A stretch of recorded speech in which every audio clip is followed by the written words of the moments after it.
Samedi sur Malikia TV. dañ daan faral di indi ay mag waaye tey dañoo indi kenn koo xam ne maanaam tout tànk la. maa ngi ci sama mujjug dund bëggoon naa dund at yu gën a gudd waaye sama yaram àttanatul dund samay gët tàmbali naa lëndëm ba mënatumaa dox guddi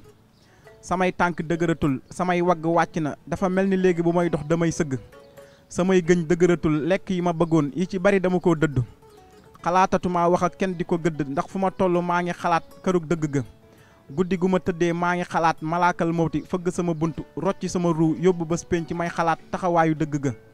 sukuraatul mawti amul sikki sàkk mënuma ko moytu ndax kullu nafsin saa i xatil mawti waaye nit ki dafa mel ni war naa waajal boppam laata dee di ko bett. moo taxoon man sama maam dafa ma wax ku dund lu bari dese lu tuuti loolu moom sikki newu ci yàlla nag moo xam waxtu bi muy soxla jaamam di ko yóbbu waaye li wér te wóor ku dund lu bari dese lu tuuti dafa mel ni daal ñu jël génn buum rek def ko ci benn pax ngay ñoddi rek